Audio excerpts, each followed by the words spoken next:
Hello students, myself Rakesh Misra. Here in previous video lecture you have seen I have begun the revision of question paper for class 12 students, and this is part 2 video lecture of the previous one. In the series of revision, this is part 2 video lecture.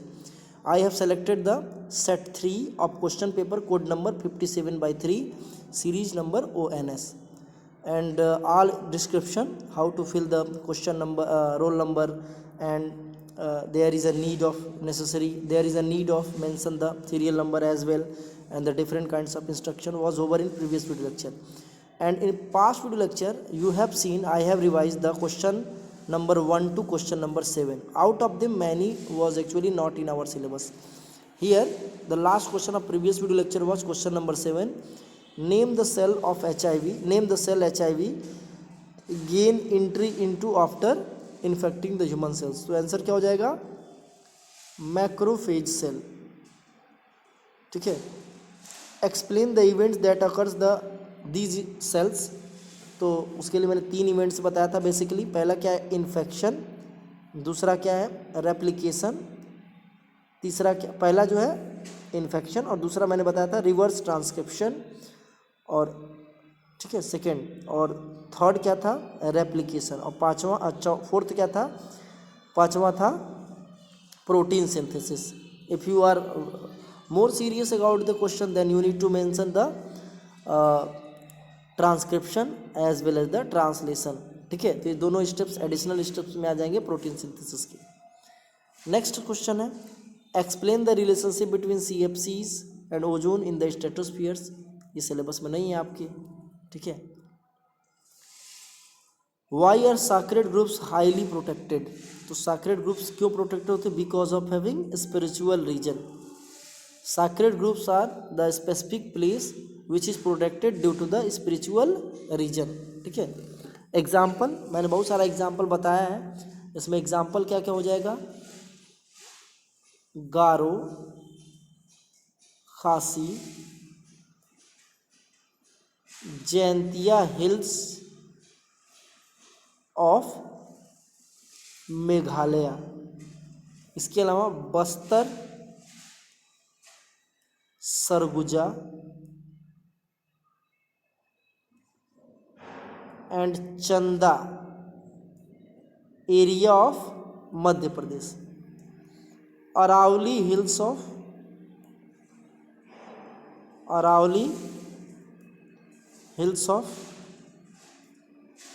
Rajasthan. सब important question है, exam में आते हैं. Western Ghats of Maharashtra and Karnataka. ये सब exam में आने वाले क्वेश्चन है, बहुत ही इम्पोर्टेंट है पॉइंट ऑफ व्यू बोर्ड के. तो इसको आप मेंशन कर लीजिएगा. सैक्रेड ग्रुप्स एग्जाम में पूछे जाते हैं. ठीक है. नेक्स्ट है following are the features of genetic codes. What does the each one indicates. कह रहा है कुछ फीचर्स है जेनेटिक कोड की, उसका मतलब क्या हुआ इसको आपको लिखना बताना है. स्टॉप कोडॉन, इसका क्या मतलब हुआ? The codon the set of 3 nitrogenous base on mRNA that do not code for any kinds of amino acids called stop codon. Example UAA, UGA and UAG, युगा एंड युआग. ये स्टॉप कोडॉन है. ठीक है. Genetic codon unambiguous. देखो मैंने trick दिया था क्या? अनएम्बिग्यूअस जब आप लिखेंगे,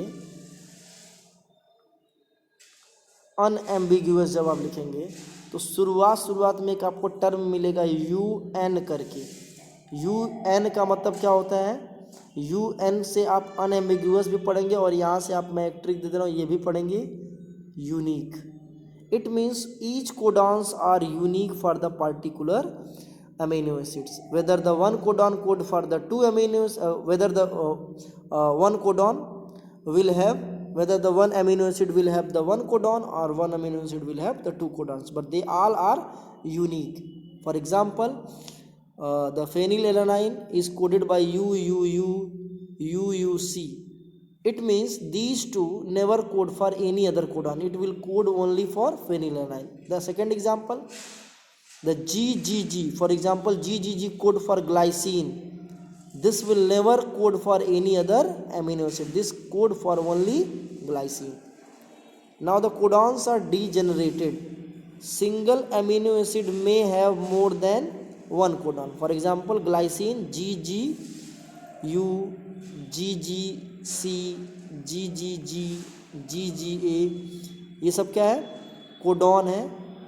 किसके लिए है? अमीनो एसिड के लिए। तो डिजेनरेट का मतलब सिंगल अमीनो एसिड में have more than one codon. Codons are universal, it means the rules of codon, that is codons are triplet and each codon is for the specific amino acid. This is rule for every kinds of organisms, whether they are the protista, whether they are protozoa, whether they are man or the viruses, etc. Every kinds of organisms will have the unique codon. ठीक है, सबके codons का rules एक जैसे होते हैं। ठीक है, किसी में AUG, कुछ एक्सेप्शन होते हैं, लेकिन सब में स्टार्ट कोडॉन AUG हो सकता है, फेनिलएलानाइन के लिए UUG हो सकता है, तो कुछ एक्सेप्शन होते हैं उसको छोड़ करके। ठीक है, 10 नंबर पे आते हैं।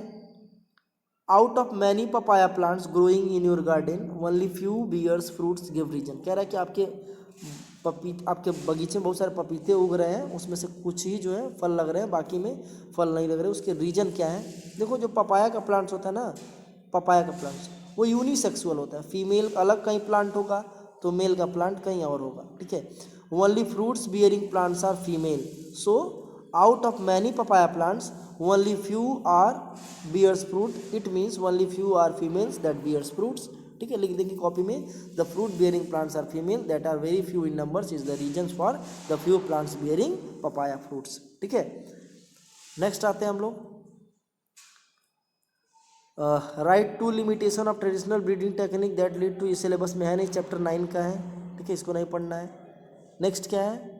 It is generally observe that the children who had suffered from chicken pox in their childhood may not contract of the same disease in their adulthood। कह रहा है कि अगर किसी बच्चे को बचपन में पॉक्स का वायरस अटैक कर दिया तो बड़े होने पे यानी एडल्टहुड होने पे वो बच्चा को अगर पॉक्स वायरस अटैक करेगा तो बच्चा इन्फेक्टेड नहीं होगा, बचपन में इन्फेक्टेड हो जाएगा।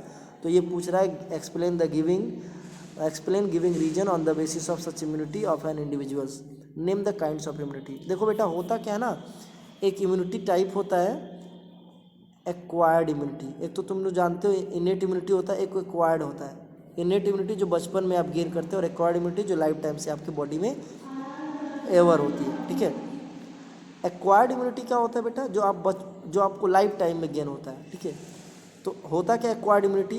एक्वायर्ड इम्यूनिटी दो टाइप का होता है, एक जिसमें एंटीबॉडी आपके बॉडी में बनेगा, और एक वो जो एंटीबॉडी बाहर से इंट्रोड्यूस होगा। जो बाहर से इंट्रोड्यूस होगा इसको बोलते हैं पैसिव इम्यूनिटी, और जो आपके अंदर ही एंटीबॉडी बनती है उसको बोलते हैं एक्टिव इम्यूनिटी। ठीक है, अब जो एक्टिव इम्यूनिटी एक्वायर्ड हो गया, एक्वायर्ड एक्टिव इम्यूनिटी, ये आपके बॉडी में ही बनना है एंटीबॉडी। ये दो तरह से बनता है, एक नेचुरल वे में बनता है जिसमें आपका मैन मेड इंटरफेरेंस कुछ नहीं होता है, और दूसरा आर्टिफिशियली बनता है आपके बॉडी के अंदर। नेचुरल वे में जैसे कोई पॉक्स का वायरस आपको अटैक कर दिया, अब देखिए नेचुरल कैसे बनता है आपके बॉडी में एंटीबॉडी। पॉक्स का कोई वायरस अटैक कर दिया आपको, ठीक है, तो पॉक्स का वायरस आया, अपना सिम्टम्स दिखाया, जो भी फीवर पैच जो भी होता है इसका सिम्टम्स अपीयर हुआ। इसके रिस्पेक्ट में कुछ दिन के बाद लगता है बॉडी में एंटीबॉडी बनने। ये सब एंटीबॉडी इस पॉक्स वायरस को मार देगा, जितने भी और पॉक्स वायरस सबको मार देगा, लेकिन अपने ये एंटीबॉडी नहीं मरेगा। यह है क्या? एंटीबॉडी। इसको कहते हैं प्राइमरी इम्यून रिस्पॉन्स। ये काफ़ी स्लो होता है, ये टाइम टेकिंग होता है। ये 10 दिन लग सकता है, 20 दिन लग सकता है, ठीक है, 15 दिन लग सकता है। टाइम टेकिंग होता है। जितने दिन में एंटीबॉडी बनेगा आपके बॉडी में उतने दिन तो कम से कम आप बीमार रहेंगे ही रहेंगे। ठीक है, अब अगली बार जब सेकेंड टाइम आपको पॉक्स का वायरस अटैक किया तो पहले से बनी हुई एंटीबॉडी उस पॉक्स वायरस को तुरंत मार देगी। ये 10 दिन 15 दिन आपको एंटीबॉडी बनाने में नहीं लगेंगे। तो ये सेकेंडरी इम्यून रिस्पॉन्स है, और इसमें आपके बॉडी ज़्यादा तेज़ी से रिकवर हो जाती है। रीज़न क्या है कि पहले से जो एंटीबॉडी है वो एंटीबॉडी काम करती है। सो यही रीज़न है आपके आंसर, आपके क्वेश्चन का। Explain giving reasons on the basis of such immunity.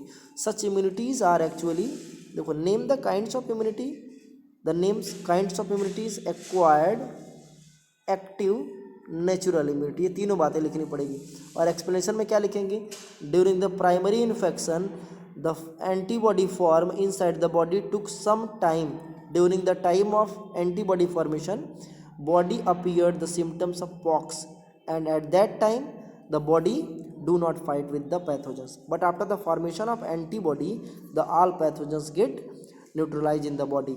And in the second time of infection, that is, it means the secondary infection, the body already that immune with respect of pox virus later able to fight with the pox virus, it able to fight with the pox virus, and that phenomenon is known as secondary immune response. So this should be the explanation that I have explained you, and this will be the name of that particular act is known as the acquired active natural immunity.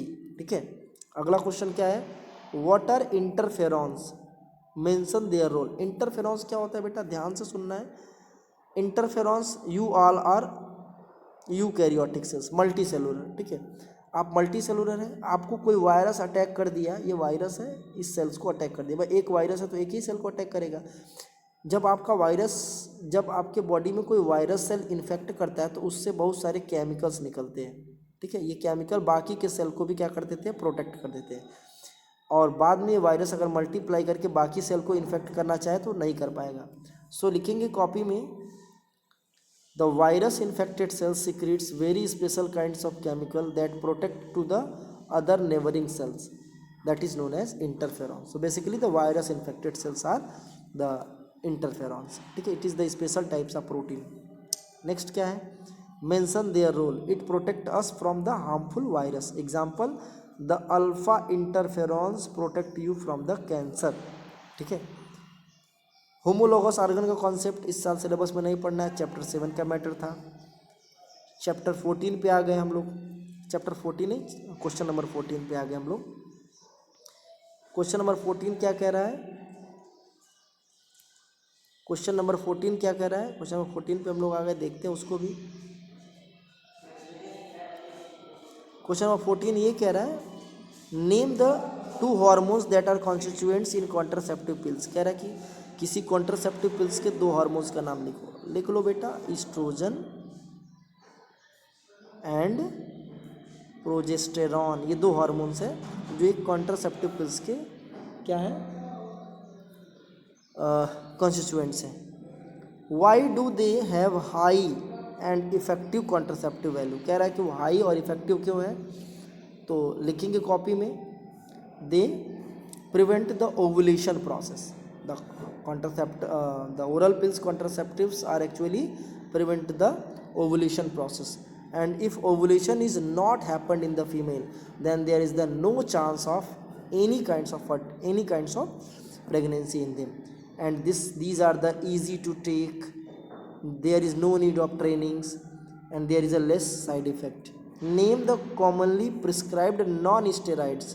कह रहा है कि कुछ commonly prescribed non steroid oral pills का नाम बताओ, तो वो होता है सहेली ओरल पिल्स। एग्जाम्पल क्या है, सहेली ओरल पिल्स। ये recently central drug research institute इसको बनाया था। ठीक है, एग्जाम में आता है। CDRI कहाँ है ये, लखनऊ। ठीक है, इस चीज़ को आपको जानना है, समझना है। ठीक है, तो ये सब छोटे छोटे क्वेश्चन एग्जाम में आपको कंफ्यूज कर सकते हैं अगर आप इस पर प्रैक्टिस नहीं जमा पाते हैं तो। ठीक है, how are parthenocarpic fruit produce by some plants and apomictic seed by some others, explain. कह रहा है कि कुछ प्लांट्स पार्थिनोकार्पिक फ्रूट बनाते हैं, कुछ जो एपोमिक्टिक फ्रूट सीड्स बनाते हैं। उनके कॉन्सेप्ट क्या है, parthenocarpic fruits that produce from without fertilization, fruit that produce without fertilization, that is known as parthenocarpic fruit. Example, the apple fruits, banana fruits, grapes etc. some plants, अब आगे आते हैं, apomictic seed by some other plants. कुछ plant जो है apomictic seed, पहला तो fruit के केस में था, दूसरा हमको एपोमिक्टिक सीड के कॉन्सेप्ट में लिखना है। Apomictic seeds are the seeds that produce without fertilization. Seed produce without fertilization, it means any other parts of plants mitotically form the seeds without fertilization, that is known as the apomictic seeds. So apomictic seed basically बहुत तरीका है उससे apomictic seeds मैंने बताया था। पहला था adventive embryony, दूसरा क्या था, एपोस्पोरी, डिप्लोस्पोरी। ठीक है, एपोगैमी, ये सब अलग अलग कॉन्सेप्ट थे एपोमिक्टिक सीड का। उसका वीडियो डिस्क्रिप्शन में, अगर आप डिमांड करते हो तो उसका वीडियो डिस्क्रिप्शन में लिंक मैं प्रोवाइड कर दूंगा। ठीक है, चलो आते हैं वीडियो लेक्चर में, इसको मैंने कम्प्लीटली बता दिया था कितने मेथड्स हैं एपोमिक्टिक सीड्स की, एक्सप्लेन भी हो गया। नेक्स्ट क्या है, when do farmers prefer using apomictic seed. Farmers जो है एपोमिक्टिक सीड कब प्रेफर करते हैं? Actually farmers even when do not required any two plants for the production of seeds, if farmers has important plants and only one variety is there and the plants able to produce sexually or asexually by means of apomictic seed formation, then plants at that time prefer the apomictic seeds. Otherwise plants perform the sexual reproduction. Farmers required two plants for the sexual reproduction in order to produce the seeds. सभी seed bearing plants में sexual reproduction होता है, common सी बात होती है। But अगर plants के लिए कोई अगर इम्पॉर्टेंट है पार्टिकुलर, अगर प्लांट्स फार्मर्स के लिए कोई प्लांट्स इम्पॉर्टेंट है तो उससे बनने वाले सीड्स जो है वो काफ़ी इंपॉर्टेंट्स होते हैं, और वो सीड्स अगर एक ही प्लांट से बने तो प्लांट्स फार्मर्स के लिए काफ़ी इंपॉर्टेंट हो जाते हैं, ज़्यादा इंपॉर्टेंट हो जाते हैं। ठीक है, तो इस वीडियो लेक्चर में हमने क्वेश्चन नंबर 14 तक सारी चीज़ें क्लियर कर दी। पहले वीडियो लेक्चर में 1 to 7 को सॉल्व किया, दूसरे वीडियो लेक्चर में 8 to 14 को सॉल्व कर दिया। ठीक है, अब हम थर्ड वीडियो लेक्चर को थर्ड क्वेश्चन वीडियो लेक्चर को हम नेक्स्ट में यानी क्वेश्चन नंबर 15 ऑनवर्ड हम नेक्स्ट वीडियो लेक्चर में एक्सप्लेन करेंगे। Thank you.